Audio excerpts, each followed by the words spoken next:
Alright, so I ended up catching 2 fish. Let me show you the good ones. This one here, he's pretty small, but I'll still cook him. And then I got this one here. Let me grab him. Now this one here, he's a pretty good sized fish. And so I'm just gonna go ahead and cook them.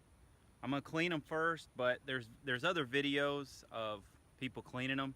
I'll actually put you a link in here to a guy who did a really good job, I thought. And then I'll show you in just a minute whenever I get them cleaned up. Okay, this is as good as I'm gonna be able to do on lighting. I got my solar light up there, and then I've got this little flashlight here you can't see, but it'll help you see. Alright, so here's my 2 fishes. Got some foil here, which won't last much longer. Like after it's done, I'll probably save it to recycle. I'm gonna double wrap each fish with the foil. Got what's left of my pepper here. Got what's left of my salt down here. That's the pink Himalayan salt. And then I've got this apple cider vinegar that I made. There's a video of, I'll put the link to it as soon as I get that video posted. And then this right here, I'm not sure if it's gonna work, but I put these lemons in this jar. They're not pickled or anything. I think in December. So I'm gonna put those lemons like inside the fish.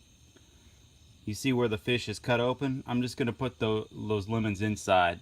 It can't hurt. Now I'm gonna cook them. So what I've already done, I've already gone and started a fire. It's gonna burn down to coals, and I'm gonna double wrap each fish with those items in there. I'm not gonna put the fish in there until the flames go down, and then I'll stick them in there. So let me wrap these up and I'll see you in just a minute. All right, we got it all ready to go here. All right, let's go out to the fire, and what I figured out I'm gonna do is I'm gonna throw that little one in and cook him first. Hopefully everything goes well with that, and then as long as that works out, then I'll put the big one in next. And if everything goes well, I won't get a tapeworm. So let's go out to that fire. This fire right here still needs to burn down a little bit. I really just want coals. I don't want actual fire, because that could cause them to burn. I just want a steady heat to bury them in. Alright, so I got a little impatient and just moved that log out of the way. It's still pretty hot in there, so hopefully it won't cause a problem with them. But I'm just gonna set them on there and I'm gonna flip them. I went back and triple wrapped them so that I can flip them. Okay, it's been right at about 10 minutes, so I took these barbecue tongs and I just flipped them over, still in the hot coal. I'm gonna make it a 20-minute cook. All right, I pulled it out after a total of probably about 22 minutes in those hot coals. Let's see how it turned out.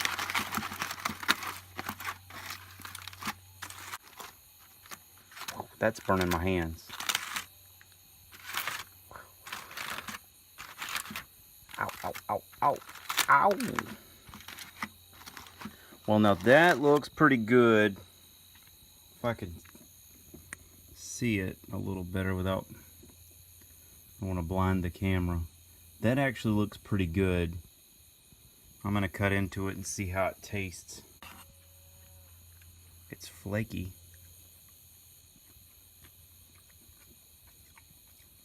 Man, this is good.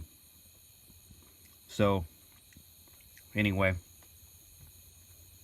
super good actually. I'm gonna eat this and crash out, so I'll catch y'all on the next video. Hey everybody, I got a little excited at the end of that video there because that fish turned out exactly perfect. So let me simplify this for you a little bit. If you're out in the wilderness or if you're not in any kind of position to do anything fancy, all you've got to do with a bass like that is scale it and gut it. You don't have to do anything else. You just have to have a knife. Scale it, gut it, and wrap it up and put it in hot coals. You don't want that flame, because that flame will basically just burn it on the outside, and then you might not have a cook on the inside good. So you want a steady hot heat from those coals. So I did 20 minutes, 10 minutes on one side, then I took those barbecue tongs and flipped it over. You could use sticks to flip it over in the wilderness if you're by yourself or something. What I did, I cut the tail and the head off and scaled it. So it was scale, head, tail, gut, and then I cooked him.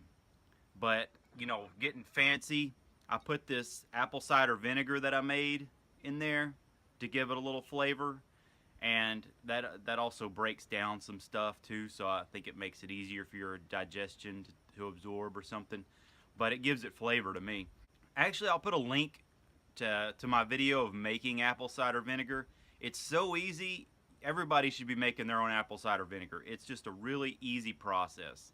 There's hardly any effort involved. I put salt and pepper. This is pink Himalayan salt that I got at Ross, if you've ever seen this. But the one thing I learned in this video, actually I already knew it, but you know, I really got to start concentrating on it, is I don't have much salt. I've got this, and I've also got some stock salt that's not really for humans. I got it for the goats. I'm gonna end up having to trade for salt somewhere during this project, which is something that's really realistic for you to consider. If you're a prepper or something, stock up on salt. It's a good idea, because whenever something goes wrong, you're not gonna have simple stuff like salt. Where are you gonna go get it? You got a salt mine on your property? That's that.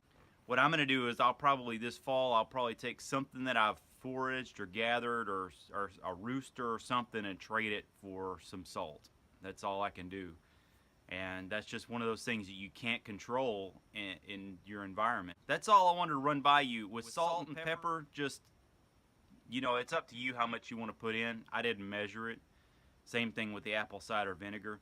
But the point I wanted to make here is you don't need any of that stuff. You need a knife.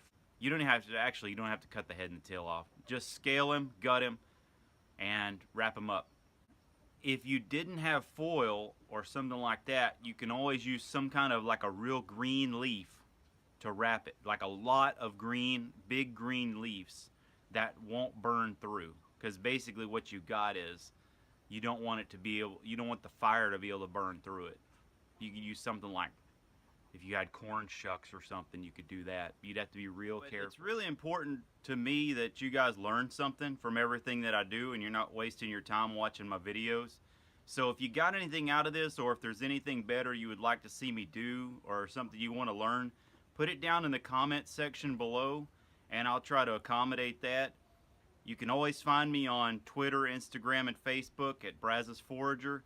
Be sure and subscribe if you haven't already, and I hope you guys have a good day. I'll see you next time.